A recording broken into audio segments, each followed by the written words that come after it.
هذا القرآن يوحدنا لطريق الخير يوجهنا الله تعالى أنزله ورسول الله معلمنا هذا القرآن هو الهادي لأوائلنا وأواخرنا يدعو للعلم وللعمل لا شيء سواه يهذبنا هذا القرآن هو الهادي لأوائلنا وأواخرنا يدعو للعلم وللعمل لا شيء سواه يهذبنا. إن الحمد لله نحمده ونستعينه ونستغفره ونعوذ بالله من شرور أنفسنا ومن سيئات أعمالنا من يهده الله فلا مضل له ومن يضلل فلا هادي له وأشهد أن لا إله إلا الله وحده لا شريك له وأشهد أن محمدا عبده ورسوله. اللهم صل على محمد وعلى آل محمد كما صليت على إبراهيم وعلى آل إبراهيم إنك حميد مجيد. اللهم بارك على محمد وعلى آل محمد كما باركت على إبراهيم وعلى آل إبراهيم إنك حميد مجيد.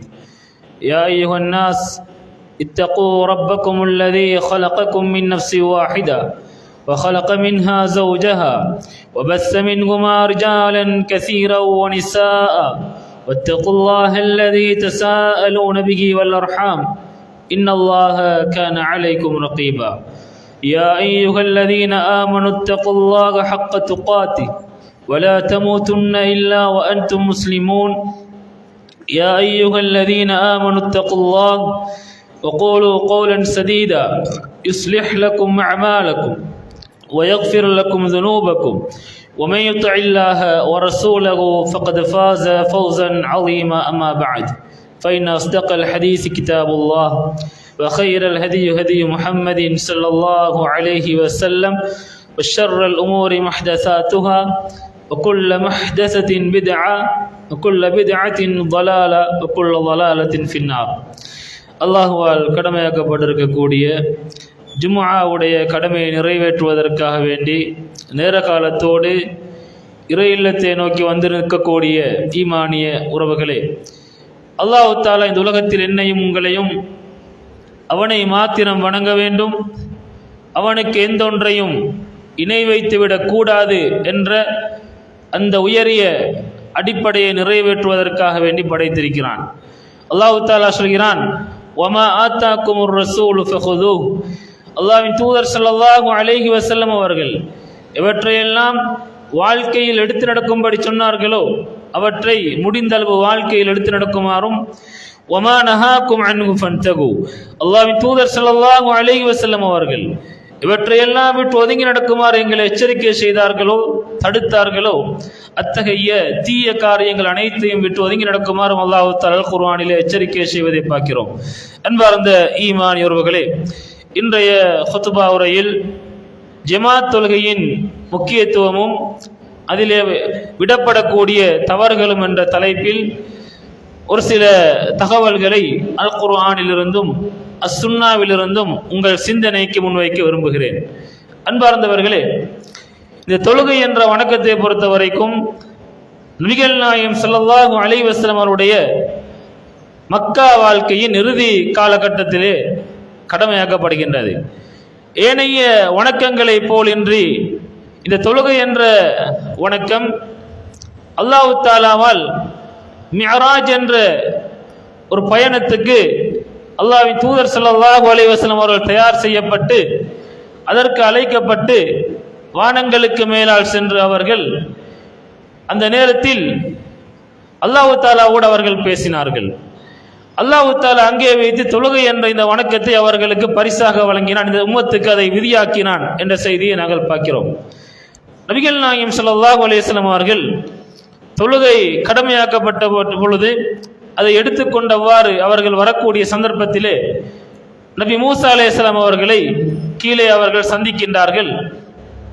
அப்பொழுது நபி மூசா அலைஹிஸ்ஸலாம் அவர்கள் உங்களுடைய சமுதாயத்துக்கு எது விதியாக்கப்பட்டது என்று கேட்கப்பட்ட நேரம் 50 நேர தொழுகை எங்களுடைய சமூகத்துக்கு கடமையாக்கப்பட்டது என்ற செய்தியை சொன்னார்கள். அப்பொழுது நபி மூசா அலைஹிஸ்ஸலாம் அவர்கள் சொன்னார்கள், இது அதிகமாக இருக்கின்றது, இதை நீங்கள் குறைத்து கேளுங்கள் என்று சொன்னார்கள். அப்பொழுது நபிகள் நாயகம் ஸல்லல்லாஹு அலைஹி வஸல்லம் அவர்கள் அல்லாஹ் தஆலாவிடம் மீண்டும் ஜிப்ரீல் அலைஹிஸ்ஸலாம் அவர்கள் சென்று குறைத்து கேட்டார்கள். இந்த சம்பவம் திரும்ப திரும்ப நடைபெறுகின்றது. இறுதியாக நபிகள் நாயகம் ஸல்லல்லாஹு அலைஹி வஸல்லம் அவர்கள் வந்த நேரம் மூசா அலைஹிஸ்ஸலாம் அவர்கள் கேட்கின்றார்கள், எந்த அளவு குறைக்கப்பட்டது என்று கேட்கப்பட்ட நேரம் 5 நேர தொழுகையாக 50 நேர தொழுகை குறைக்கப்பட்டது என்று சொன்னார்கள். 50 நேர தொழுகையுடைய நன்மையை இந்த 5 நேர தொழுகைக்கு அல்லாஹ் தஆலா தருவதாக வாக்களித்தான் என்ற செய்தியும் சொல்கின்றார்கள். அந்த நேரத்தில் நபி மூசா அலைஹிஸ்ஸலாம் அவர்கள் இது கூட அதிகம்தான், இதையும் நீங்கள் குறைத்து கேளுங்கள் என்று சொன்னார்கள். அல்லாஹ்வின் தூதர் ஸல்லல்லாஹு அலைஹி வஸல்லம் அவர்கள் இல்லை, இதற்கு மேல் குறைத்து கேட்பதற்கு வெட்கமாக இருக்கின்றது என்ற அடிப்படையிலே நபிகள் நாயகம் ஸல்லல்லாஹு அலைஹி வஸல்லம் அவர்கள் அதனோடு அவர்கள் திரும்பினார்கள் என்ற செய்தியை நாங்கள் சுருக்கமாக தொழுகை கடமையாக்கப்பட்ட அந்த வரலாறை நாங்கள் பார்க்கிறோம். அன்பார்ந்தவர்களே, ஆரம்பமாக தொழுகை கடமையாக்கப்படுகின்றது. அங்கே அதான் இருக்கவில்லை, தொழுகைக்கு என்ற ஒரு அதான் இருக்கவில்லை. தொழுகை கடமையாக்கப்பட்டது, ஆரம்பமாக வுது இருக்கவில்லை. நபிகள் நாயகம் ஸல்லல்லாஹு அலைஹி வஸல்லம் அவர்களுக்கு இந்த 5 நேர தொழுகை கடமையாக்கப்பட்ட பொழுது ஒவ்வொரு நேர தொழுகைகளும் 2 ரக்காத்துக்களாகத்தான் கடமையாக்கப்படுகின்றது. சுபகு எவ்வாறு 2 ரக்காத்துக்களோ அதே போன்று துகர் 2 ரக்காத்துக்கள், அசர் 2 ரக்காத்துக்கள், மகரிப் 2 ரக்காத்துக்கள், இஷா 2 ரக்காத்துக்கள், எல்லா தொழுகைகளும் 2 ரக்காத்துக்களாகத்தான் கடமையாக்கப்படுகின்றது. பின்னர் ஜிப்ரீல் அலைஹிஸ்ஸலாம் அவர்கள் வந்து எவ்வாறு தொழ வேண்டும் என்ற முறையை கற்றுக் கொடுக்கின்றார்கள். அந்த சந்தர்ப்பத்திலே தொழுகைகளுடைய எண்ணிக்கைகள் அதிகரிக்கின்றது. லுகருடைய தொழுகை 4ஆக மாறுகின்றது, அசருடைய தொழுகை 4 ரக்காத்துக்களாக மாறுகின்றது, மகரிபுடைய தொழுகை 3ஆக மாறுகின்றது, இஷாவுடைய தொழுகை 4 ரக்காத்துக்களாக மாறுகின்றது, சுபகுடைய தொழுகை அவ்வாறு 2 ரக்காத்துக்களாக இருக்கின்றது. அதே நேரம் பிரயாண தொழுகை, பிரயாணத்தில் நாங்கள் என்ன செய்கிறோம், தொழுகைகளை லுஹர் அஸ்ர் இஷா போன்ற தொழுகைகளை நாங்கள் சுருக்கி தொழுகிறோம். இவைகள் 2 ரக்காத்துக்களாக இருக்கின்றது. இது தவிர தொழுகை முறை மாற்றப்பட்டது என்ற செய்தியை நாங்கள் இந்த தொழுகை கடமையாக்கப்பட்ட அந்த வரலாறோடு தொடர்பான இந்த செய்தியை அறிந்து வைத்திருக்க வேண்டும். அன்பார்ந்தவர்களே, இதற்கு பிற்பாடு நாங்கள் இந்த தொழுகை சம்பந்தமான அந்த கட்டளைகள் முறைகளை நாங்கள் பார்த்தோம் என்று சொன்னால், அல்லாஹ் தஆலா குர்ஆனிலே சொல்கிறான், உத்லு மா ஊஹிய இலைக மினல் கிதாபி வ அகிமிஸ் ஸலா. நபியே, வஹி மூலம் உங்களுக்கு அறிவிக்கப்பட்ட இவ்வேதத்தை நீங்கள் மக்களுக்கு ஓதி காண்பித்து வ அகிமிஸ் ஸலா, தொழுகையை நீங்கள் கடைபிடித்து வாருங்கள். இன்னஸ் ஸலாத்த தன்ஹா அனில் ஃபஹ்ஷாஇ வல் முன்கர். ஏன் தெரியுமா? நிச்சயமாக தொழுகை மானக்கேடானவற்றை விட்டும் பாவமான காரியங்களை விட்டும் விலக்கும் என்று அல்லாஹ் தஆலா சொல்லக்கூடிய இந்த வசனத்தை நாங்கள் பார்க்கிறோம். அன்பார்ந்தவர்களே, இந்த தொழுகையை நாங்கள் முறையாக தொழக்கூடியவர்களாக இருந்தால், எங்களுடைய தொழுகை அல்லாஹ் தஆலாவிடம் அங்கீகரிக்கப்பட்ட ஒரு தொழுகையாக இருந்தால், நிச்சயமாக இந்த தொழுகை மானக்கேடான காரியங்களை விட்டு பாவமான காரியங்களை விட்டு எங்களை தடுக்கும் என்ற செய்தியை அல்லாஹ் தஆலா இந்த வசனத்திலே சொல்வதை பார்க்கிறோம். அதே மாதிரி இந்த தொழுகையை பொறுத்த வரைக்கும் நாம் நினைத்த நேரத்தில் தொழ முடியாது. அல்லாஹ் தஆலா என்ன சொல்கிறான், இன்னஸ் ஸலாத்த கானத் அலல் முஃமினீன கிதாபம் மௌகூதா. நிச்சயமாக மூமின்களுக்கு தொழுகை நேரம் குறிக்கப்பட்ட கடமை என்று அல்லாஹ் தஆலா சொல்கிறான். நினைத்த நேரத்தில் சுபஹ தொழலாது, நினைத்த நேரத்தில் லுஹர் தொழலாது, நினைத்த நேரத்தில் அஸர் தொழலாது. எந்த ஒரு தொழுகையையும் நாம் நினைத்தவாறு நினைத்த நேரத்திலே தொழ முடியாது. நபிகள் நாயகம் ஸல்லல்லாஹு அலைஹி வஸல்லம் அவர்கள் காட்டி தந்த அந்த முறைப்படி அவர்கள் சொன்ன எந்த நேரமோ அந்த நேரத்தில் தான் ஒவ்வொரு தொழுகையையும் நாங்கள் தொழக்கூடியவர்களாக இருக்க வேண்டும். அன்பார்ந்தவர்களே, இன்றைக்கு எங்களுடைய சமுதாயத்தில் நாங்கள் சிலரை பார்க்கலாம், என்ன செய்வார்கள், தொழுகைகளை நேரத்துக்கு தொழ மாட்டார்கள். தொழுகைகள் அப்படியே அந்த வக்துடைய நேரங்களை அப்படியே விட்டு விடுவார்கள். சுபகுடைய தொழுகை நிறைய பேர் தொழுகிறது இல்லை. அதே மாதிரி லுஹருடைய நேரம் வேலை பளுக்களின் காரணமாக அப்படியே அதையும் விட்டு விடுவார்கள். அசருடைய தொழுகை அதையும் டயர்டில் அந்த நேரத்தில் விட்டு விடுவார்கள். மகரிபு அல்லது இஷாவுக்கு பள்ளிக்கு வருவார்கள். எல்லா தொழுகைகளையும் என்ன செய்வார்கள்? ஒரே நேரத்திலே தொழுது முடிப்பார்கள். மகரிபுக்கு பள்ளிக்கு வந்தவர் தொழுகிறாரு, திரும்ப தொழுகிறாரு, பார்த்தோம் என்று சொன்னா, கேட்டோம் என்று சொன்னா என்ன சொல்வார்கள்? இல்ல, இப்பதான் சுபக தொழுது, இந்த சுபக விடுபட்டுட்டு, இப்பதான் லொகர தொழுது, லொகர விடுபட்டுட்டு, என்ன தொழுகை? கலா தொழுகை நான் தொழுதேன் என்று சொல்வார்கள். அன்பார்ந்தவர்களே, இப்படியான ஒரு தொழுகை முறை அல்லாஹ்வின் தூதர் ஸல்லல்லாஹு அலைஹி வஸல்லமோட வழிகாட்டுதல்ல இருக்குதான்னு கேட்டா, இப்படியான ஒரு தொழுகை முறை கிடையவே கிடையாது. ஒரு தொழுகையிட நேரம் முடிஞ்சிட்டா வேண்டுமென்று நாங்க தொழலையா, நாங்க என்ன செய்யணும்? அந்த தொழுகைக்காக வேண்டி அல்லாஹ் தஆலாவிடம் தௌபா தான் செய்யணும். திரும்ப மீட்டி தொழையலாது, திரும்ப மீட்டி தொழ முடியாது. அந்த நேரம் முடிஞ்சு, அந்த தொழுகை முடிஞ்சு, அதுக்கு பிறகு என்ன செய்யணும்? தௌபா தான் செய்யணும். அது பெரும் பாவம். அன்பார்ந்தவர்களே, இந்த அடிப்படையில நாங்கள் கலா தொழுகை என்று நாங்கள் பார்த்தோம் என்று சொன்னால், இஸ்லாம் என்ன சொல்லுது தெரியுமா? 2 பேருக்கான ஒரு சலுகையை சொல்லுது. ஒன்று, ஒருத்தர் தொழுகை நேரத்தை எதிர்பார்த்திருக்கிறாரு, அதற்கான ஏற்பாடுகளை எல்லாம் செய்கிறாரு. உதாரணமாக சுபகுடைய தொழுகை, சுபகுடைய நேரத்தில் எழும்ப வேண்டும் என்பதற்காக வேண்டி எல்லாம் வைக்கிறாரு, எல்லாம் ஏற்பாடுகளையும் செஞ்சுட்டு தூங்குறாரு. தூக்கம் சென்றிடுது, முழுப்பு வரல. இவருக்கு ஒரு 6:30 மணி 7 மணிக்கு முழுப்பு வருவதாக இருந்தால், இதுதான் இவருக்கான தொழுகை நேரம், இதுதான் இஸ்லாம் சொல்லக்கூடிய கலா தொழுகை. அதே மாதிரி இன்னொருவர் பிஸியாக இருந்துட்டாரு, வேண்டுமென்று தொழுகையை உடல்ல, அவருக்கு நேரம் போனது தெரியல, அவர் அப்படியே உட்கார்ந்துட்டு இருக்கிறார், வேற யோசனையில் இருக்கிறார், ஏதோ ஒரு டென்ஷன்ல இருக்கிறாரு, தொழுகையுடைய நேரம் கடந்து சென்றது. அது போறதான் என்ன செய்யுது? அவருக்கு ஞாபகம் வருது, நான் லுஹர தொழலையே, நான் அசர தொழலையே என்ற ஞாபகம் வருது. இதுதான் அவருக்கான தொழுகை நேரம், இதுதான் இஸ்லாம் சொல்லக்கூடிய கலா தொழுகை என்பதை நாங்கள் தெளிவாக விளங்கிக் கொள்ள வேண்டும். இதை தவிர வேற எந்த ஒரு முறையும் இஸ்லாத்துல கிடையாது. யாருக்கும் எந்த ஒரு சலுகையும் இதுல கிடையாது. சலுகை அளிக்கப்பட்டவர்கள் யார்? பிரயாணிகள், அதே மாதிரி நோயாளிகளாக இருக்கக்கூடியவர்கள், அவருடைய அந்த நோய்களை பொறுத்து இப்படி சலுகை அளிக்கப்பட்டவர்கள் இருக்கின்றார்கள். இது தவிர வேண்டுமென்றே ஒருவர் தொழுகையை விடுவார் என்று சொன்னால் அவரால் ஒரு போதும் அந்த தொழுகையை திரும்ப மீட்ட முடியாது என்பது இஸ்லாம் சொல்லக்கூடிய அடிப்படையாக இருந்து கொண்டிருக்கின்றது. அன்பார்ந்தவர்களே, அதே மாதிரி இந்த தொழுகையை நாங்கள் ஆண்கள் பெண்களை போன்று தொழுகை நேரத்தை அறிந்து அதான் ஒலித்த அந்த சத்தத்தோடு அல்லாஹு அக்பர் அல்லாஹு அக்பர் என்று சொல்லி இறை இல்லத்திலிருந்து அந்த அழைப்பு சத்தம் வரும். எங்களோட ஊர்கள் எல்லாம் முஸ்லீம் ஊர்களாக இருக்கக்கூடிய காரணத்தால நாலா புறத்திலிருந்து அந்த சத்தம் எங்களோட காதுகளுக்கு வரும். இந்த நேரத்தில் தொழுகை நேரத்துக்கு நாங்கள் உரிய நேரத்தில் வீட்டில் தொழலாமான்னு கேட்டால் ஆண்கள் என்ன செய்ய முடியாது? வீடுகளில் தொழ முடியாது. இதனுடைய சட்டம் என்னன்னு கேட்டால், கட்டாயம் ஆண்கள் பள்ளி வாயலுக்கு வந்துதான் ஆக வேண்டும் என்பதுதான் இஸ்லாம் சொல்லக்கூடிய அடிப்படை. நபிகள் நாயகம் ஸல்லல்லாஹு அலைஹி வஸல்லம் காலத்துல இஷாவுடைய நேரம் ஒரு சம்பவம் நடக்குது. நபிகள் நாயகம் ஸல்லல்லாஹு அலைஹி வஸல்லம் அவர்கள் கூறுகின்றார்கள், எனது உயிர் எவன் கரத்தில் இருக்கின்றதோ அந்த அல்லாஹ்வின் மீது சத்தியமாக சில விறகுகளை கொண்டு வர சொல்லி நான் அதை முதலாவது தீ மூட்ட நான் நினைக்கிறேன். அதற்கு பின்னர் ஒருத்தருக்கு பாங்கு சொல்றதுக்கு சொல்லி, பாங்கு சொன்னதுக்கு பின்னர் அவருக்கு இகாமத் சொல்ல சொல்லி, அதுக்கு பிறகு ஒருத்தரை தொழுவிக்க சொல்லுவேன். தொழுவிக்க சொல்லிவிட்டு யாரெல்லாம் இந்த ஜமாத் தொழுகைக்கு வரலையோ இவர்களை வீட்டோடு எரிப்பதற்கு நான் நினைக்கிறேன், எண்ணுகிறேன் என்று சொல்லி நபிகள் நாயகம் ஸல்லல்லாஹு அலைஹி வஸல்லம் அவர்கள் சொல்கின்றார்கள். அல்லாஹ்வின் தூதர் ஸல்லல்லாஹு அலைஹி வஸல்லம் அவங்க எவ்வளவு இரக்கமானவங்க, மறுமையில் எங்களுக்காக வேண்டி ஷஃபாஅத் செய்ய இருக்கக்கூடியவங்க, ரொம்ப இரக்கமானவர்கள்.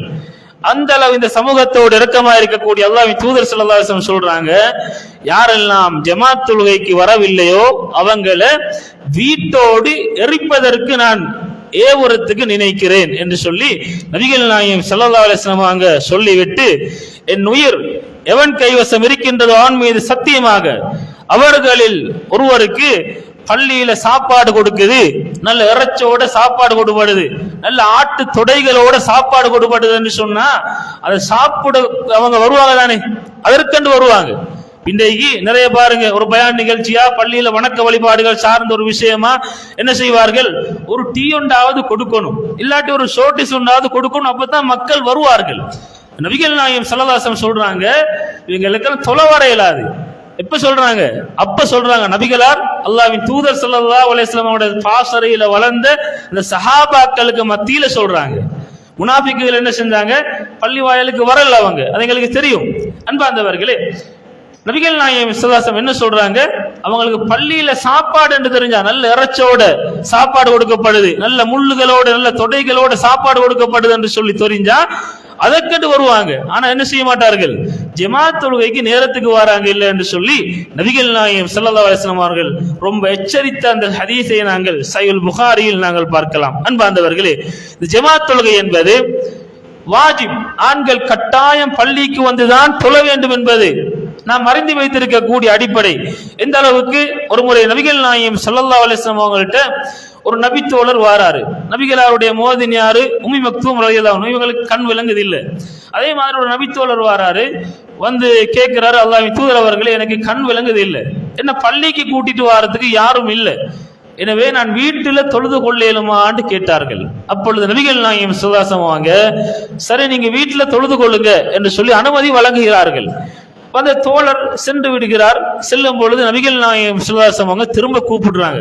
கூப்பிட்டு கேட்கிறாங்க, உங்களுக்கு பள்ளியில பாங்கு சொல்ற சத்தம் உங்களுக்கு கேட்குதா என்று கேட்டார்கள். அப்பொழுது ஆம் அல்லாஹ்வின் தூதர் அவர்களே, அதானுடைய ஓசை எனது காதுகளை வந்து அடைகின்றது. அப்படி என்று சொன்னால் ஜமாத் தொழுகைக்கு நீங்கள் வந்துதான் ஆக வேண்டும் என்று சொல்லி நபிகள் நாயகம் ஸல்லல்லாஹு அலைஹி வஸல்லம் சொல்றாங்க. யாருக்கு சொல்றாங்க, கண் ரெண்டும் விளங்குதில்லை, அந்த பாலைவனத்துல அந்த இருள்ல கரடமுரடான அந்த பாதையில யாருடைய துணையுமின்றி எனக்கு வர இயலாது என்று சொல்ற சஹாபியை பார்த்து சொல்றாங்க என்று சொன்னா, அன்பார்ந்தவர்களே, தெளிவாக கண் தெரிகிற பைக்கோ அல்லது வேறொரு வைக்கலோ எங்கள்கிட்ட இருக்குது, பள்ளிக்கு வாரத்துக்கு பள்ளி பக்கத்துல தான் இருக்குது, ரோட்டெல்லாம் லைட் போட்டு வச்சிருக்குது, எந்த ஒரு பயமும் இல்லை, பள்ளிக்கு வரக்கூடிய எல்லா சூழலும் எங்களுக்கு இருக்குது. அன்பார்ந்தவர்களே, பள்ளிக்கு வாரோம் இல்லை என்று சொன்னா நாங்க எந்த அளவு நபிகள் நாயகம் ஸல்லல்லாஹு அலைஹி வஸல்லம் அவருடைய இந்த எச்சரிக்கைக்கு உள்ளானவர்கள். அல்லாஹ்வின் தூதர் சொன்னார்களே, வீட்டோடு நான் பத்த வச்சு எரிச்சு போடுறதுக்கு நான் நினைக்கிறேன்,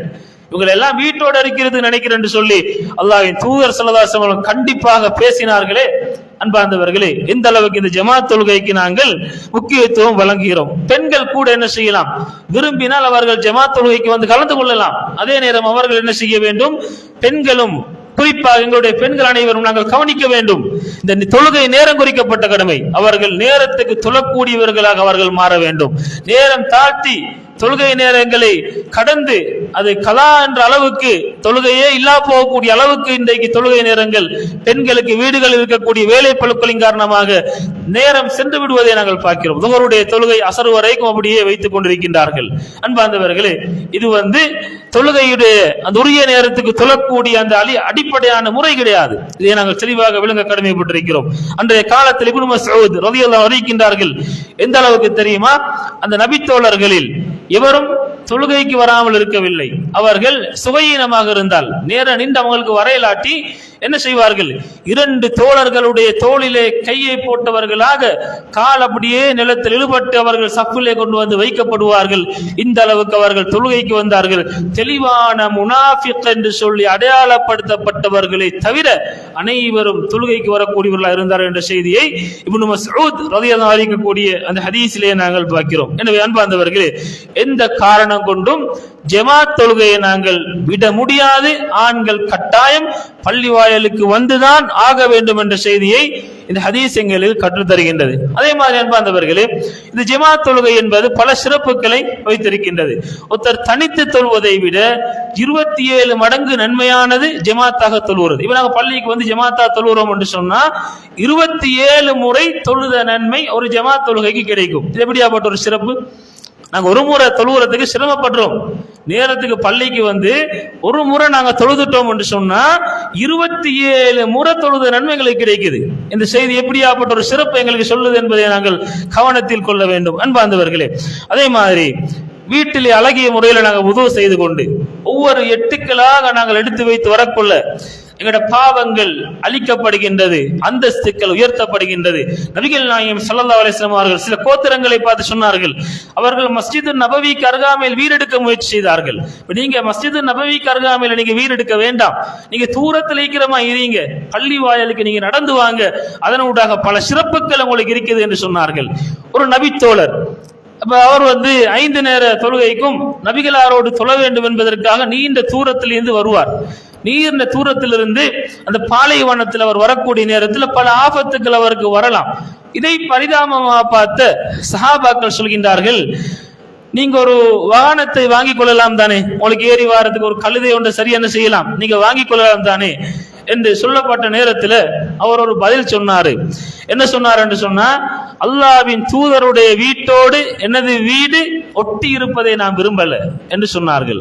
இது சஹாபாக்களுக்கு கேட்டதோட உடனே நபி அவங்கள்ட்ட சொன்னாங்க, இவர் சொல்றார் உங்களோட வீட்டோடு எந்த வீடு ஒட்டிக்கிறத நான் விரும்பல என்று சொல்றாரு என்று கேட்ட நேரம் அவர்கள் சொன்னார்கள், அல்லாஹ்வின் தூதர் அவர்களே, நீண்ட தூரத்திலிருந்து தொழுகைக்கு நான் வந்து இந்த ஒவ்வொரு எட்டுக்களுக்கும் எனக்கு நன்மைகள் கிடைக்க வேண்டும் என்பதை நான் விரும்புகிறேன் என்று சொன்ன பொழுது அவர் நாடியதை அல்லாஹ் தஆலா அவருக்கு வழங்குவார் என்ற செய்தியை நபிகள் நாயகம் ஸல்லல்லாஹு அலைஹி வஸல்லம் சொன்னார்கள். அன்பார்ந்தவர்களே, இதில் இவ்வளவு சிறப்பு இருக்குது. இது வாகனத்தில் வரக்கூடியவங்க ஒரு பைக்ல வராரு, ஒரு ஆட்டோல வராரு என்று சொன்னா அவருக்கும் இவருக்கும் வித்தியாசம் இருக்குது. எவர் ஒரு பள்ளி வாயிலுக்கு ஜமாத் தொழுகைக்கு நடந்து வாராரோ, தூரத்தில் இருந்து வாராரோ, அவர் பெறக்கூடிய நன்மையை யாரும் பெற முடியாது.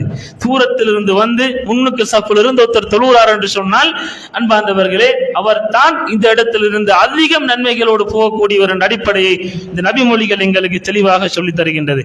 அதே மாதிரி அன்பார்ந்தவர்களே, நாங்கள் அல்லாஹ்வுடைய இல்லத்துக்கு வருகிறோம். வரக்கூடிய நேரத்தில் வலது காலை எடுத்து வைத்து அல்லாஹும்ம ஃப்தஹ் லி அப்வாப ரஹ்மத்திக், யா அல்லாஹ் உனது ரஹ்மத்துடைய வாயல்களை எனக்கு திறந்துதா என்று சொல்லி நாங்கள் அல்லாஹ் பள்ளி வாயலுக்கு நுழையும் போது நாங்கள் கேட்டவர்களா பள்ளி வாயலுக்குள்ளே நுழைகிறோம். அதற்கு பின்னர் வந்து எங்களுடைய செயல்பாடுகள் எப்படி இருக்கின்றது, அல்லாஹ் அருள் செய்த சிலரை தவிர அந்த நேரம் என்பது பல சிறப்புகள் உள்ள நேரம். அதானுக்கும் இகாமத்துக்கும் இடைப்பட்ட நேரம் என்பது சுன்னத்தான தொழுகைகள் அதில் இருக்கின்றது. அதே மாதிரி அந்த நேரத்தில் நாங்கள் தொழுகையை எதிர்பார்த்திருந்தால் கூட என்ன செய்யப்படும், நாங்கள் தொழாவிட்டாலும் வானவர்கள் எங்களுக்காக வேண்டி அங்கே துஆ செய்கின்றார்கள். நாங்கள் தொழாவிட்டாலும் அல்லாஹ் தஆலா தொழுகையில் இருக்கக்கூடிய நன்மை அந்த நேரத்துக்கு எங்களுக்கு வழங்குகிறான். நாங்கள் தொழுகையுடைய இகாமத்து நேரத்தில் என்ன செய்கிறோம், வந்து நாம் இருக்கிறோம். அதான் சொல்லப்பட்டதுக்கு பின்னர் இகாமத்துடைய நேரம் எங்களுக்கு தெரியும், 10 நிமிடங்களோ அல்லது ஒவ்வொரு பள்ளிகளுக்கு ஏற்ப வேறுபடும். அந்த நேரம் வரைக்கும் நாங்கள் வெயிட் பண்றோம். நாங்கள் எதையும் தொழாட்டி கூட ஃபர்லான தொழுகையை நாங்கள் ஜமாத் தொழுகை எதிர்பார்த்து அமர்ந்திருக்கக்கூடிய காலம் எல்லாம் தொழுத நன்மை எழுதப்படுகின்றது. வானவர்கள் எங்களுக்காக வேண்டிய அல்லாஹ் தஆலாவிடம் அல்லாஹ் மக்ஃபிர் லஹு அல்லாஹ் வர்ஹம்ஹு, யா அல்லாஹ் அவருக்கு நீ அருள் புரிந்து விடு, அவருடைய பாவங்களை மன்னித்து விடு என்று சொல்லி மலக்குமார்கள் துஆ செய்வதாக நபிகள் நாயகம் ஸல்லல்லாஹு அலைஹி வஸல்லம் சொல்லி இருக்கிறார் என்று சொன்னால் அன்பார்ந்தவர்கள், அந்த நேரத்தை நாங்கள் எந்தளவு நல்ல முறையிலே நாங்கள் பயன்படுத்த வேண்டும் என்பதை நாங்கள் தெளிவாக விளங்கிக் கொள்ள வேண்டும். அதே மாதிரி அன்பார்ந்தவர்களே, இந்த தொழுகையுடைய நேரத்தில் இகாமத் ஃபர்லான தொழுகைக்கு சொல்லப்பட்டது என்று சொன்னால் நபிகள் நாயகம் ஸல்லல்லாஹு அலைஹி வஸல்லம் அவர்கள் கூறினார்கள், அதாவது இதா உகீமத்திஸ் ஸலாத்து ஃபலா ஸலாத்தன் இல்லல் மக்தூபா, தொழுகைக்காக வேண்டி இகாமத் சொல்லப்பட்டது என்று சொன்னால் அந்த நேரத்தில் வேற தொழுகைகள் எதுவுமே கிடையாது என்ற செய்தியை நபிகள் நாயகம் ஸல்லல்லாஹு அலைஹி வஸல்லம் அவர்கள் கூறுகின்றார்கள். இப்போ தொழுகைக்கு நாங்கள் பள்ளிக்கு வரோம், இகாமத் சொல்லப்படுது. இந்த நேரத்தில் என்ன செய்வார்கள், சிலர் சுன்னத் தொழுது கொண்டிருப்பார்கள். இந்த சுன்னத்துடைய தொழுகையுடைய சட்டம் என்ன என்று கேட்டால், நாங்கள் ஃபர்லான தொழுகையோட முக்கியத்துவத்தை நாங்கள் விளங்குவதற்கு இது ஒரு அழகிய ஒரு செய்தி. அந்த நேரத்தில் ஃபர்லான தொழுகையை தவிர வேற எந்த தொழுகையும் கிடையாது என்று நபி அவங்க சொல்றாங்க. இகாமத் சொல்லப்பட்டதா, துஹருடைய தொழுகை இகாமத் சொல்லப்பட்டதா, அஸ்ருடைய தொழுகை இகாமத் சொல்லப்பட்டதா, அந்த ஃபர்லான தொழுகையை தவிர வேற எந்த ஒரு தொழுகையும் அந்த நேரத்தில் கிடையாது. என்ன செய்ய வேண்டும், இகாமத் சொல்லப்பட்டால் உடனடியாக நாங்கள் அந்த சுன்னத்தான தொழுகையை விட்டுவிட்டு ஃபர்லான தொழுகையிலே நாங்கள் வந்து இணைந்து கொள்ள வேண்டும் என்ற செய்தியை நபிகள் நாயகம் ஸல்லல்லாஹு அலைஹி வஸல்லம் சொல்றாங்க. ஒரு முறை அல்லாஹ்வின் தூதர் அவர்கள் சுபகுடைய நேரத்தில் அப்படியே பள்ளிக்கு வராங்க, இகாமத் சொல்லப்படுது. ஒரு தோழர் தொழுது கொண்டிருக்கிறாரு. அப்ப நபி அவங்க தொழுது கொண்டிருக்கக்கூடிய தோழர்கிட்ட கிட்ட போயிட்டு என்னமோ சொல்றாரு. இப்ப சஹாபாக்கள் எல்லாம் பார்த்து கொண்டிருக்கிறாங்க. தொழுது முடிஞ்சதோட அந்த சஹாபியை சூழ்ந்து கொண்டு சஹாபாக்கள் கேட்கிறாங்க, உங்கள்ட்ட நபி அவங்க என்ன சொன்னாங்க என்று கேட்ட நேரம், உங்கள ஒருவர் சுபகு தொழுகையை 4 ரக்காத்துக்களாக ஆக்க போறாரான்னு கேட்டாரு. ஏன், இகாமத் சொல்லப்பட்டது, அவர் என்ன செஞ்சாரு, இகாமத் சொல்லப்பட்டதற்கு பின்னர் அந்த சுன்னத்தான தொழுகையை விட்டு ஃபர்லான தொழுகையை இணைந்து கொள்ளாம அவர் தனியாக தொழுதாரு. என்ற செய்தியை நாங்கள் பார்க்கிறோம். அதே மாதிரி இப்படி பல செய்திகளை நாங்கள் என்ன செய்யலாம்? நபிகள் நாயகம் ஸல்லல்லாஹு அலைஹி வஸல்லம் அவர்கள் இகாமத் சொல்லப்பட்டதற்கு பின்னர் ஃபர்லான தொழுகையில் இணையாதவர்களை பற்றி பேசின செய்திகளை நாங்கள் பார்க்கலாம். எனவே எந்த ஒரு தொழுகைக்கு இகாமத் சொல்லப்படுகின்றதோ அந்த நேரத்தில் நாங்கள் ஃபர்லான தொழுகையை எதிர்பார்த்திருக்கக்கூடியவர்களாக இருந்தால் உடனடியாக அந்த தொழுகையை விட்டுவிட்டு ஃபர்லான தொழுகையிலே நாங்கள் இணைந்து கொள்ள வேண்டும் என்ற சட்டத்தை இந்த செய்தியினூடாக நாங்கள் பார்க்கிறோம். அதே மாதிரி அன்பார்ந்தவர்களே, இகாமத் சொல்லப்படக்கூடிய நேரத்தில் மஅமூம்கள் எந்த நேரத்தில் எழும்பணும்? அதில் ஒரு பிரச்சனை இருக்குது. சிலர் சொல்வார்கள், என்ன, இகாமத்துடைய ஆரம்ப வாசகம் சுன்னத்தோட எழும்பிடணும், அல்லது ஹய்யா அலஸ்ஸலா சொல்லும் பொழுது என்ன செய்யணும்? தொழுகைக்காக நாங்க வரணும், அல்லது கதகாமத்தி ஸலா என்று சொல்லும் பொழுது எழுந்து வரணும், அல்லது இகாமத் முடிஞ்ச பிறகு எழும்பணும். இப்படி பல நிலைகள்ல ஒவ்வொருத்தரும் இருக்கிறத பார்க்கிறோம். இதை நாங்க ஹதீஸ்ல பார்த்தோம் என்று சொன்னா நபிகள் நாயகம் ஸல்லல்லாஹு அலைஹி வஸல்லம் கூறுறாங்க, இதா உகீமத்தி ஸலாத்து ஃபலா தகூமு ஹத்தா தரவுனி. தொழுகைக்காக வேண்டி இகாமத் சொல்லப்பட்டால் என்னை நீங்கள் காணும் வரைக்கும் என்ன செய்யாதீங்க? எழும்பாதீங்க என்று சொல்றாங்க. இது தெளிவாக வரக்கூடிய ஹதீஸ். அன்பார்ந்தவர்கள், இந்த செய்தியை நாங்கள் நபிகள் நாயகம் ஸல்லல்லாஹு அலைஹி வஸல்லம் தெளிவான ஹதீஸ்ல நாங்க பார்க்கிறோம் என்று சொன்னால் இந்த ஹதீஸ் எங்களுக்கு தெளிவான சான்று. தொழுகைக்கு நாங்க வந்திருக்கக்கூடிய நேரத்தில் எப்போது இகாமத் சொல்லப்படும் என்று சொன்னால் இமாம் ஈக்கிறாரா இல்லையான்றதை நாங்க முதல் பார்க்கணும். இமாம காணக்குள்ள ஒரு நேரம் போடப்பட்டிருக்கும். அந்த நேரத்தில் இமாம் வருவாரு, தொழுகைக்காக வேண்டி அவர் வருவாரு. அந்த நேரத்தில் முஅஸ்ஸினாக இருக்கக்கூடிய இகாமத் சொல்வாரு. அந்த நேரத்தில் தான் அனைவரும் தொழுகைக்காக வேண்டி எழும்ப வேண்டும் என்பதை நாங்கள் புரிந்து கொள்ள வேண்டும். பள்ளிக்கு வந்துட்டோம் என்று சொன்னா 2-3 நிமிஷம் மீக்குது என்று சொன்னா சில இடங்களில் நாங்கள் பார்க்கலாம், என்ன செய்வார்கள்? சஃபுல் அப்படியே நின்று கொண்டிருப்பாங்க. ஒரு உட்கார சோம்பரை அப்படியே நின்று கொண்டே இருக்கிறது. இது இல்ல முறை. என்ன செய்ய வேண்டும்? நாங்கள் பள்ளிக்கு வந்துட்டோம் என்று சொன்னா அப்படியே உட்கார்றது, அவசரப்படுறது இல்லை, அமைதியாக நாங்கள் இருக்கிறது. நாங்கள் உட்கார்ந்து இருந்து எப்பொழுது இமாம் வருகின்றாரோ அந்த நேரத்தில் தான் நாங்கள் எழும்ப வேண்டும் என்பதை இந்த ஹதீஸ் எங்களுக்கு சொல்லி தருகின்றது. அதே மாதிரி அன்பார்ந்தவர்களே,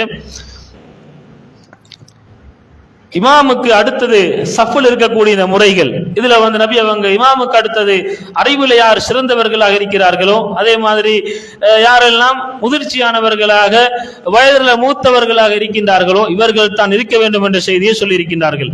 அதே மாதிரி அன்பார்ந்தவர்களே, சஃபுடைய ஒழுங்குமுறைகள், ஜமாத் தொழுகை என்று வரக்குள்ள நிறைய தவறு விடுறதுல உண்டாக நாங்கள் சஃபுடைய ஒழுங்குமுறைகளை நாங்கள் பார்க்கலாம். சஃபுடைய ஒழுங்குமுறையில் என்ன செய்வார்கள்? நிறைய தவறு விடுறாங்க. குர்ஆன் சுன்னான் அடிப்படையில் நடக்கக்கூடிய பள்ளிகளை தவிர நிறைய இடங்கள்ல போய் பாருங்க, என்ன செய்வார்கள்? சஃபுல சேர்ந்து நிற்க மாட்டார்கள். அல்லாஹ்வின் தூதர் ஸல்லல்லாஹு அலைஹி வஸல்லம் அவங்க ஒவ்வொரு சஃபாக சென்று பார்த்தார்கள். அல்லாஹ்வுடைய முன்னுக்கு எப்படி வானவர்கள் வரிசையாக அணிவகுத்து நிற்பார்களோ அதே மாதிரி நீங்க சஃபுல நில்லுங்க என்று சொன்னார்கள். சஃபுல நேராக நிக்க சொன்னார்கள். காலோட கால் சேர்த்து, தோளோட தோல் சேர்த்து, முட்டுக்காலோட முட்டுக்கால் சேர்த்து நாங்கள் நின்றோம் என்ற செய்தியை நபி தோழர்கள் அறிவிக்கின்றார்கள். இந்த முறையை நபிகள் நாயகம் ஸல்லல்லாஹு அலைஹி வஸல்லம் இதைத்தான் சரி கண்டார்கள் என்ற செய்தியை நாங்கள் பார்க்கிறோம். எனவே அன்பார்ந்தவர்களே, இந்த முறைப்படி ஜமாத் தொழுகையில் இருக்கக்கூடியவர் என்ன செய்ய வேண்டும்? சஃபுகளை சரியான முறையிலே நாங்கள் சீர்படுத்திக் கொள்ள வேண்டும். இது ஜமாத் தொழுகையில் நாங்கள் பேண வேண்டிய ஒழுங்குமுறைகள். அதே மாதிரி நாங்கள் பள்ளிக்கு வரோம், இமாம் ஜமாத் நடக்குது. அந்த நேரத்தில் பள்ளிக்கு வரக்கூடியவங்க எப்படி இமாம சேர்றது, எந்த நேரத்தில் சேர்றது என்று நாங்கள் பார்த்தோம் என்று சொன்னால் நபிகள் நாயகம் ஸல்லல்லாஹு அலைஹி வஸல்லம் சொல்றாங்க, தொழுகைக்கு இகாமத் சொல்லப்பட்டால் நீங்க ஓடி வராதீங்க. இப்ப சிலரை பார்க்கலாம், உது செய்து கொண்டிருப்பாங்க, இமாம் தக்பீர் கட்டி அவங்களுக்கு தெரிஞ்ச ஒரு சூறா ஓதி கொண்டிருப்பார். இப்ப கடைசி ஆயத்து ஓத போறார் என்று சொன்னா உது செய்து கொண்டிருக்கிறவர் என்ன செய்வார்? அவசரப்படுத்துவார். டக்குன்னு அவசரமா காலை கழிட்டு ஓடி எப்படியாச்சும் ஒரு கூலையாவது இமாம பிடிச்சு கொள்ளணும் என்ற ஒரு முயற்சி செய்வாங்க. இது கூடுமான்னு கேட்டால் அல்லாஹ்வின் தூதர் சொல்றாங்க, நீங்க என்ன செய்யுங்க?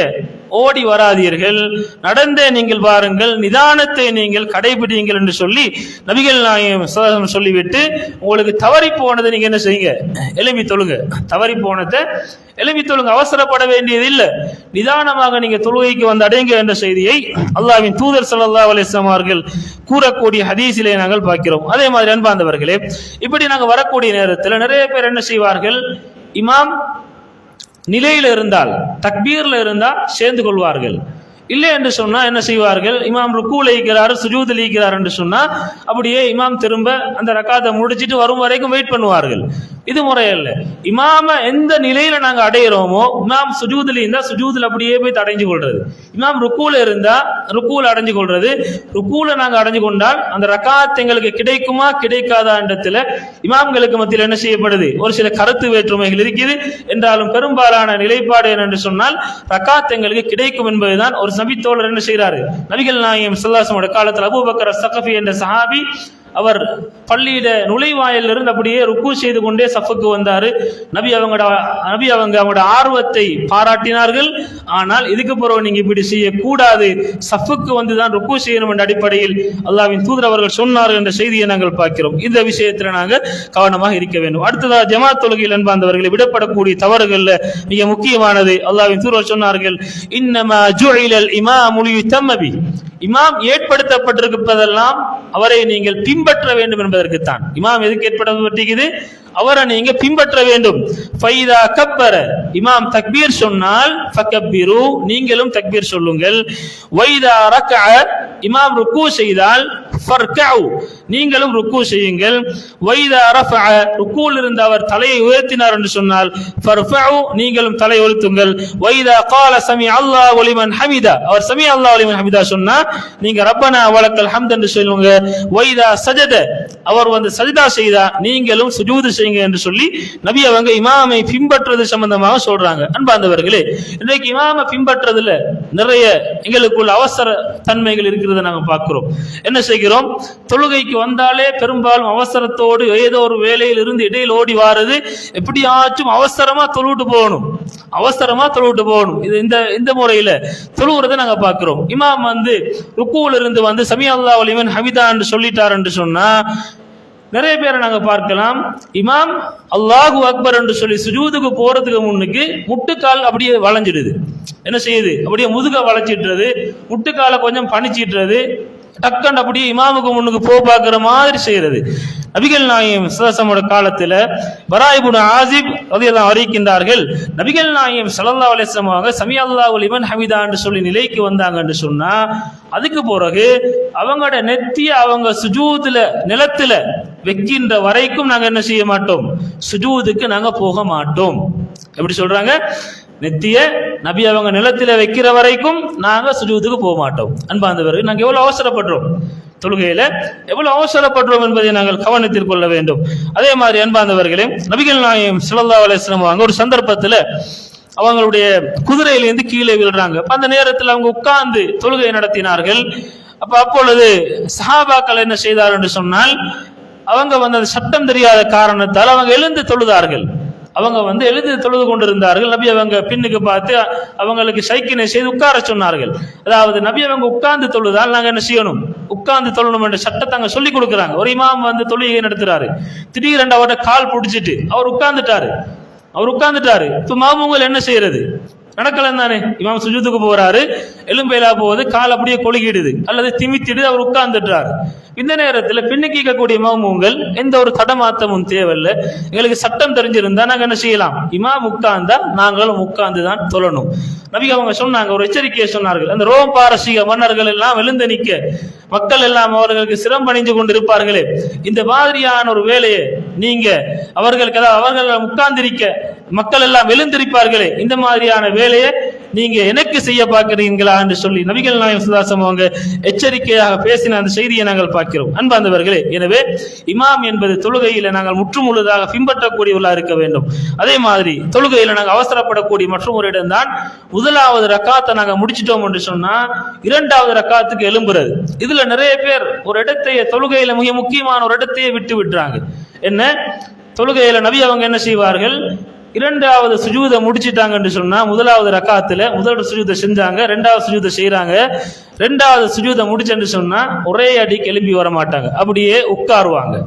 உட்கார்ந்துட்டு திரும்ப கையை நிலத்துல குத்தி அதுக்கு போறதுதான் நபி அவங்க அல்லாஹ் அக்பர் அந்த தக்பீரை சொல்லி அவங்க எழும்புவார்கள் என்ற செய்தியை நாங்க பார்க்கிறோம். அன்பார்ந்தவர்களே, இன்றைக்கு நிறைய பேருக்கு இந்த இருப்பே தெரியாது. அந்த தொழுகையில நாங்கள் இருக்கக்கூடிய ஜல்சத்துல் இஸ்திராஹா என்று சொல்லக்கூடிய அமைதியின் அந்த இருப்பு என்று சொல்லக்கூடிய அந்த இருப்பு நிறைய பேருக்கே இல்லை. ஏன், அப்படியே சுஜூதுல இருந்து ஒரே அடியா இடுப்புல கைய வைக்கிறது அல்லது முழங்கால கைய வைக்கிறது, அப்படியே எழும்பிடுறது தக்பீர்ல. நிறைய பேரை பார்க்கிறோம். தொழுகையில நாங்கள் விடக்கூடிய ஒரு மிகப்பெரிய ஒரு பிழையாக இது இருக்கின்றது. நாங்கள் சுஜூதை செஞ்சுட்டா என்ன செய்யணும்? சுஜூதுக்கு பிறகு நாங்க அப்படியே உட்காரணும். உட்கார்ந்து அதுக்கு பிறகு 2 கையையும் நாங்க நிலத்துல குத்தி அதுக்கு பிறகுதான் நாங்க எழும்பணும். 3 விஷயம் நடக்குது நபி அவங்களோட சுஜூதுக்கு பிறகு. அல்லாஹ் அக்பர் என்று தக்பீர் சொல்றாங்க, உட்கார்றாங்க, கையை குத்துறாங்க, அதுக்கு பிறகு எழுப்புறாங்க. எந்த அளவுக்கு உட்கார்றாங்கன்னு சொன்னால், உட்காருதல் என்பது நிறைவடையும் வரைக்கும் உட்கார்றாங்க. சாடு உட்கார்ந்துட்டு எழும்பல்ல, கொஞ்சம் உட்கார்ந்துட்டு எழும்பல்ல, முழுமையாக உட்கார்ந்துட்டு ஆறுதல் அடைஞ்சிட்டு அவங்க எழும்புறாங்க. இந்த முறையில தான் நபி அவங்களோட தொழுகை இருந்திருக்கின்றது. அப்படி என்று சொன்னால் மஅமூம்களாகிய நாங்கள் என்ன செய்ய வேண்டும்? இமாம் சுஜூதில் இருந்து அல்லாஹ் அக்பர் என்று தக்பீர் சொன்னா ஒரே அடிக்கு நாங்கள் என்ன செய்யக்கூடாது? எழும்பக்கூடாது. நாங்கள் விளங்கணும், ஒரு டைமிங் எங்களுக்கு தெரியணும்.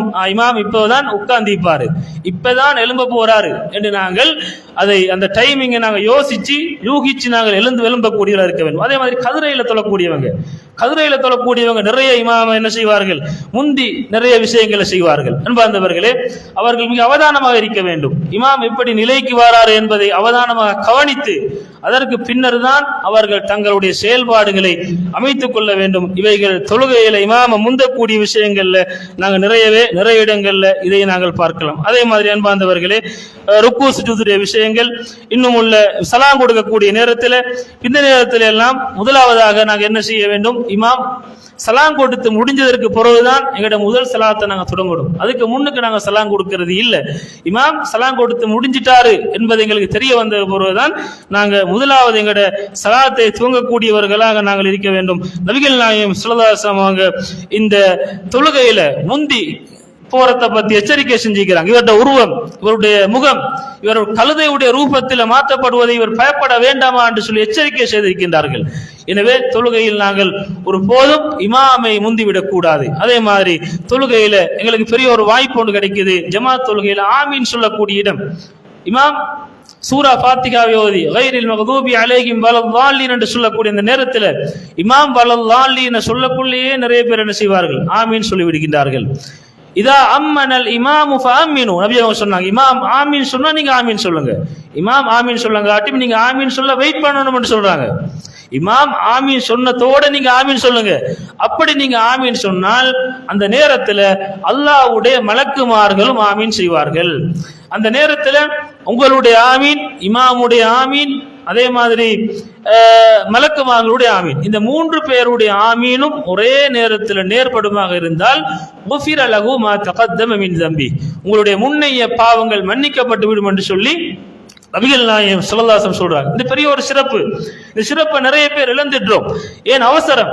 ஜும்மானால நிறைய பார்க்கலாம். என்ன செய்வார்கள்? இமாம் வலல்லாலின் சின்னத்தோட இமாம் ஆமீன் சொன்னாரா இல்லையா என்ன ஒன்றும் பார்க்கறது இல்லை, அங்க வலல்லாலினோட ஆமீனை துவங்கி விடுகின்றார்கள்.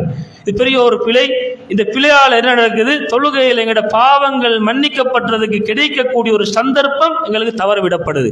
எனவே அன்பார்ந்தவர்களே, இந்த அடிப்படையில் ஜமாத் தொழுகையில் இருக்கக்கூடிய அனைத்து விதமான சிறப்புகளையும் விளங்கி நடைமுறைப்படுத்த அல்லாஹ் தஆலா எனக்கும் உங்களுக்கும் தௌஃபீக் செய்வானாக. வாஹிரு தஅவானா அல்ஹம்துலில்லாஹி ரப்பில் ஆலமீன்.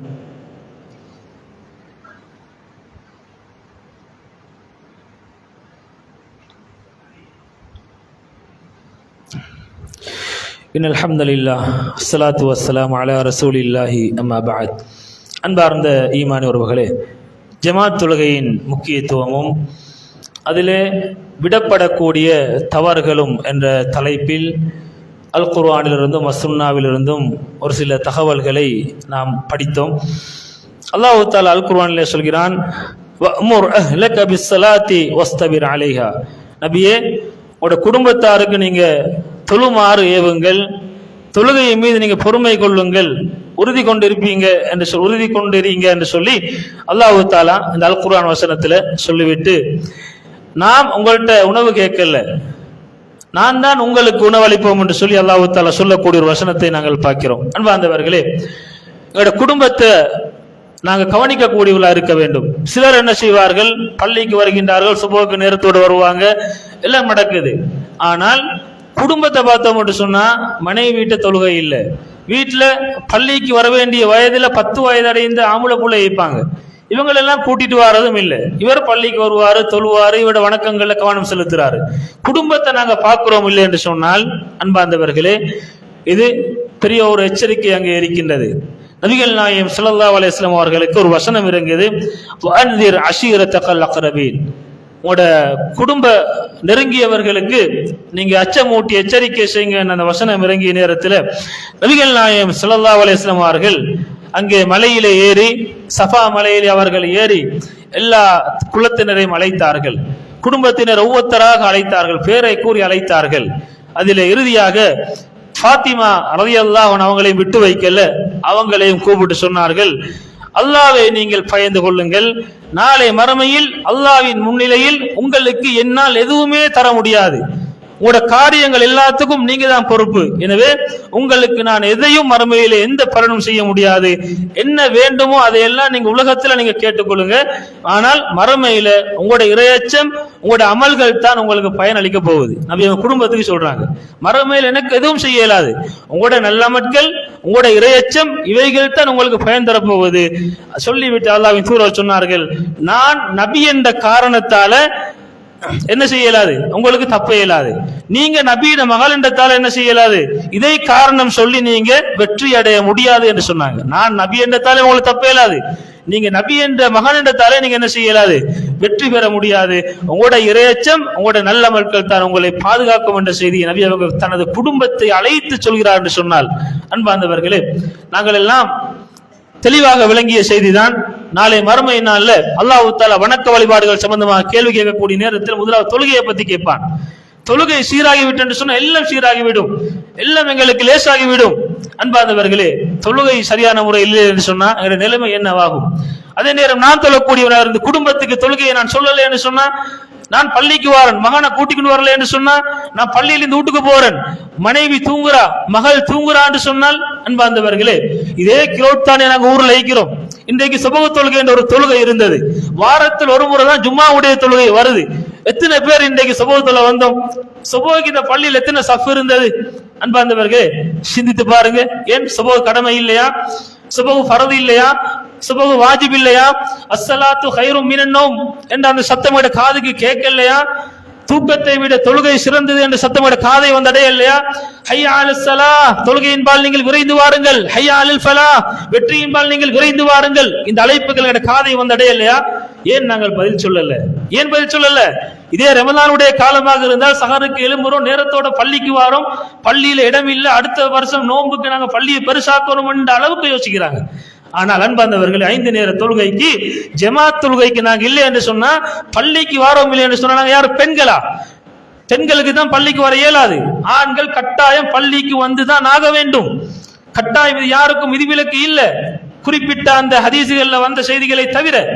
அன்பார்ந்தவர்களே, எனவே நாங்கள் வீடுகள் இருப்பதாக இருந்தால் இஸ்லாம் எங்களுக்கு சலுகை அளித்திருக்க வேண்டும். மழை பெய்யுது, வீட்டில் தொழுவதற்கு அனுமதி இருக்குது, பள்ளியில பாங்கு சொல்லப்படும், நீங்க வீட்டில் தொழுது கொள்ளுங்க என்று சொல்லுவாங்க. சல்லூ ஃபீ புயூத்திக்கும் என்று சொல்வார்கள். இது தவிர அன்பார்ந்தவர்களே, நாங்கள் வீட்டில் தொழுவதற்கு எந்த ஒரு ஆதாரம் எங்களுக்கு இல்லை. நாங்கள் கட்டாயம் பள்ளிக்கு வந்துதான் தொழ வேண்டும் என்பதை தெளிவாக நாங்கள் விளங்கிக் கொள்ள வேண்டும். நாளை மறுமையினால் அல்லாஹ் தஆலா சொல்கிறான், யா அய்யுஹல்லதீன ஆமனூ, ஈமான் கொண்டவர்களே, கூ அன்ஃபுஸக்கும் வ அஹ்லீக்கும் நாரா, உங்க குடும்பத்தை நீங்க என்ன செய்யுங்க, நரக நெருப்பில் இருந்து அவர்களை நீங்கள் பாதுகாத்துக் கொள்ளுங்கள். நரகத்தினுடைய எரிபொருட்கள் எவை? மனிதனும் ஜின்களும் கற்களும் என்று சொல்லி அல்லாஹ் தஆலா சொல்கிறான். அன்பார்ந்தவர்களே, எனவே நாளை மறுமை நாளை நாங்கள் பயந்து கொள்ள வேண்டும். நாளை மறுமையில் நிச்சயம் நாங்கள் விசாரிக்கப்பட இருக்கிறோம். அமல் இபாதத்தை பொறுத்து தான் நாங்கள் வெற்றி அடைய முடியும். இந்த தொழுகை என்பது எங்களுக்கு கட்டாய கடமை. நாங்கள் நினைத்த போக்கிலே நடைமுறைப்படுத்த முடியாது, நினைத்த நேரத்திலே நாங்கள் தொழ முடியாது, நினைத்த இடத்திலே நாங்கள் தொழ முடியாது. பள்ளிக்கு வந்துதான் நாங்கள் ஜமாத்தாகத்தான் ஃபர்லான தொழுகையை நிறைவேற்ற வேண்டும் என்று இஸ்லாம் சொல்லுதாக இருந்தால், அப்படி செய்தால் மட்டுமே நாங்கள் வெற்றியாளர்களாக மாறலாம். இந்த அடிப்படையை விளங்கி செயல்பட அல்லாஹ் தஆலா எனக்கும் உங்களுக்கும் அருள் பாலிப்பானாக. வாஹிரு தஅவானா அல்ஹம்துலில்லாஹி ரப்பில் ஆலமீன்.